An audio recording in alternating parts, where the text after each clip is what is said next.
Kita lanjutkan pembahasan kita ke dimensi yang sangat menarik dan sangat dekat dengan kehidupan kita sehari-hari, yaitu tentang kekuatan teknologi itu sendiri. Pernahkah Anda mendengar kalimat terkenal dari Marshall McLuhan, "The medium is the message"?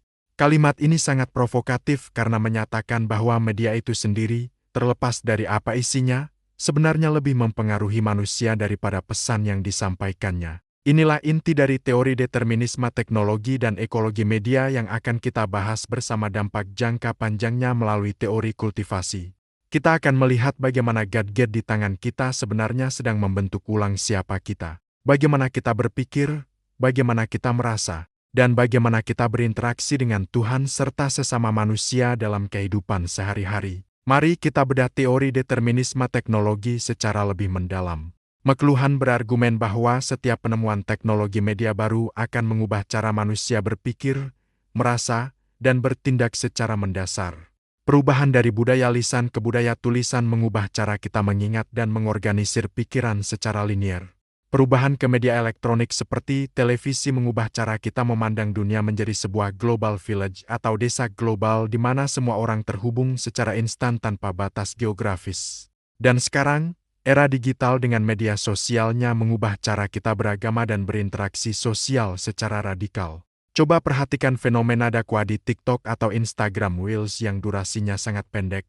Hal ini cenderung membuat pemahaman agama menjadi instan, fragmentaris, dan seringkali hanya menyentuh permukaan emosional saja tanpa kedalaman ilmu yang memadai.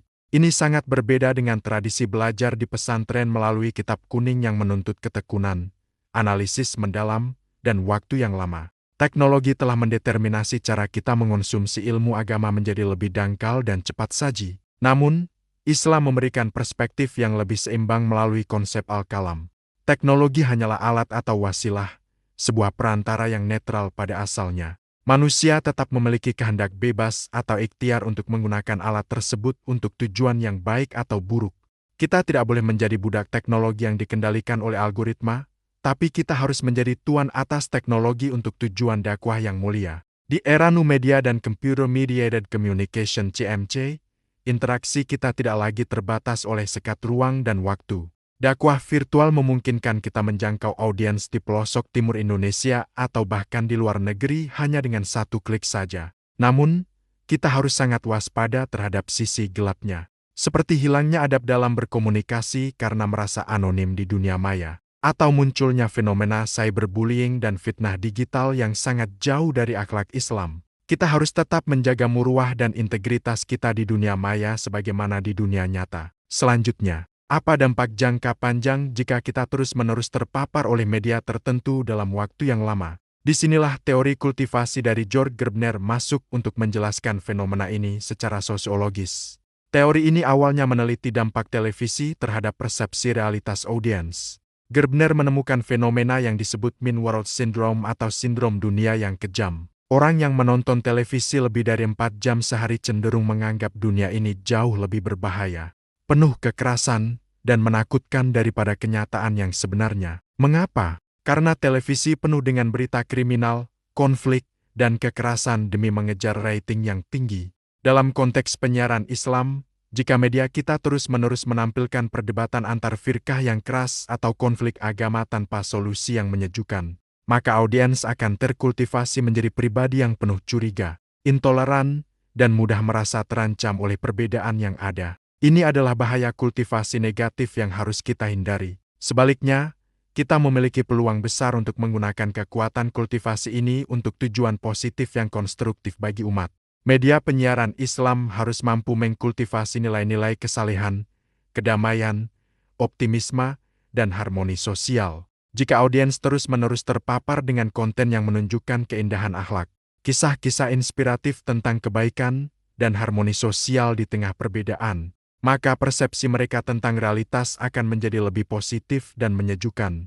Inilah yang disebut sebagai dakwah melalui keteladanan visual atau visual uswah. Kita ingin menciptakan masyarakat yang terkultivasi dengan nilai-nilai rahmatan lil alamin, bukan masyarakat yang paranoid karena terus-menerus disuguhi berita-berita provokatif. Kita ingin media kita menjadi oase di tengah padang pasir informasi yang gersang dan penuh debu hoaks yang menyesatkan.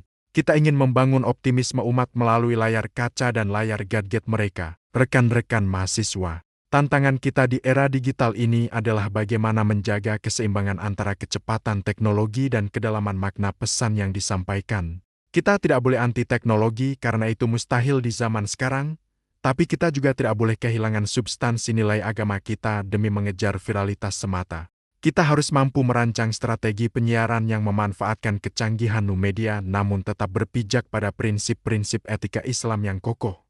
Kita harus memastikan bahwa Global Village yang kita bangun adalah desa global yang penuh dengan ukhuwah dan saling menghormati, bukan desa global yang penuh dengan kebencian dan caci maki antar sesama. Teknologi harus menjadi pelayan bagi nilai-nilai kemanusiaan dan ketuhanan, bukan sebaliknya. Kita harus menjadi subjek yang mengendalikan teknologi, bukan objek yang dikendalikan olehnya.